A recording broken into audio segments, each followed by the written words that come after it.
electrobiofísico. ¿Ok? Aquí vamos a adentrarnos más, ya menos abstractamente, nos vamos a adentrar más a lo que es el comportamiento de la membrana desde el punto de vista eléctrico, ¿ok? Y vamos a tomar entonces todos esos conceptos que vimos de resistencia, conductancia, a pesar de que en la clase ya se los extrapolé a lo que es el potencial de membrana en reposo y el potencial de acción, vamos entonces a verlos representados esquemáticamente, es decir, representados en la curva que genera principalmente los potenciales de acción electrocardiográfico, electroencefalográfico, entre otros. Vamos a ver que los tejidos excitables, ¿por qué se les llaman tejidos excitables? Porque son tejidos que juegan con ese potencial de membrana en reposo, que son capaces de modificar a gusto el potencial de membrana en reposo y generar entonces respuestas a ello. Es decir, todas las células están cargadas, todas las células tienen bombación de potasio, todas las células tienen esa capacitancia, conductancia, permeabilidad, pero esas células que tienen canales y que tienen mecanismos creados específicamente para jugar con ese potencial de membrana, para generar entonces potenciales de acción, van a ser las que se clasifiquen como excitables. Y por ende entonces tenemos estas como las principales. ¿Ok? Tejido esteroesquelético, tejido cardíaco, faltaría el músculo liso, las neuronas y las glándulas. Es decir, que ante un estímulo, ella tenga la suficiente capacidad de responder a ellos. Y ustedes lo ven que, por lo menos, una célula que tenga menos 70, menos 90 de potencial de acción, entonces va a ser menos o más excitable, lo que yo les explicaba. La célula del cuerpo geniculado lateral en reposo tiene menos 70 y la célula en vigilia tiene menos 55. Entonces, ¿cómo la va a transformar? ¿Cómo la van a convertir en más o menos excitable?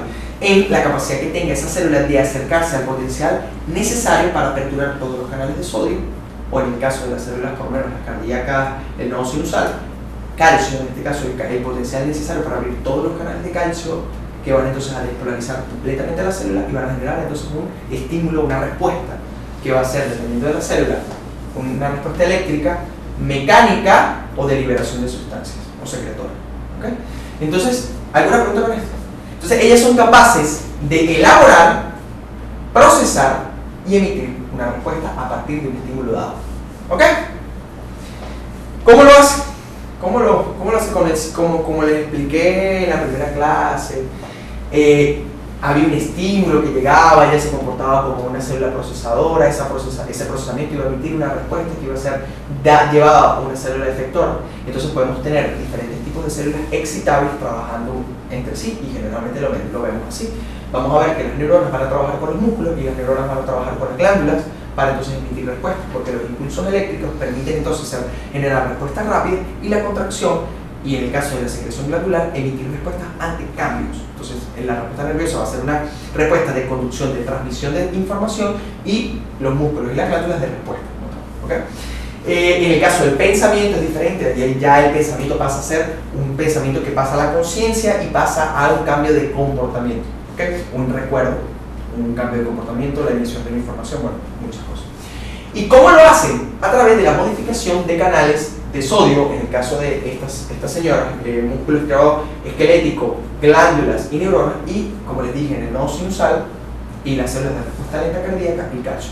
¿Okay? Y en el caso de las células pilosas internas, el potasio. ¿Okay? Entonces, eso principalmente.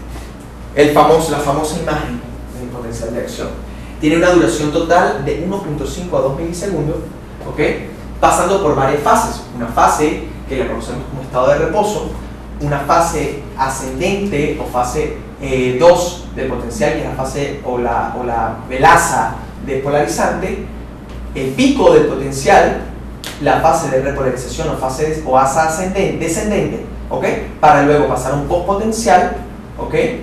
Que va a ser la última fase, fase de hiperpolarización, para luego pasar de nuevo a una fase de estado de reposo. Van a tener una duración determinada cada una duración de 0.2 a 0.5 milisegundos para los potenciales de acción mediados por el sodio, porque recordamos que el de calcio es mayor, una fase de repolarización más larga, que va a ser de 0.25 milisegundos, y que esa fase de repolarización en las células cardíacas dura no 0.5 milisegundos, dura de 200 a 300 milisegundos, que le va a permitir a ese corazón entrar en diástole. Es decir, esa fase de repolarización le permite a la célula relajarse para permitir entonces el llenado de las cámaras auriculares o ventriculares.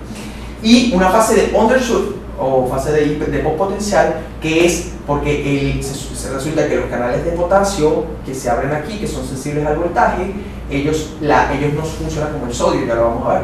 Ellos funcionan cuando ellos llegan a un potencial de hiperpolarización, ellos se cierran. Hasta que no se consiga el potencial de hiperpolarización, es decir, por debajo de su potencial de reposo, ellos no se van a cerrar. ¿Quién se encarga de devolver una vez que esos canales de potasio se cierran? La bomba de potasio. Y por ende dura de 0.3 a 0.4 milisegundos. ¿Okay? ¿Alguna pregunta con esto?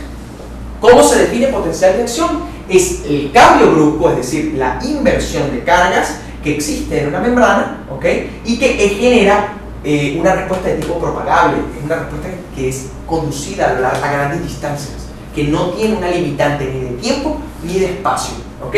Y que para que se genere esa respuesta debe superarse un potencial que conocemos como potencial urbano, ¿ok?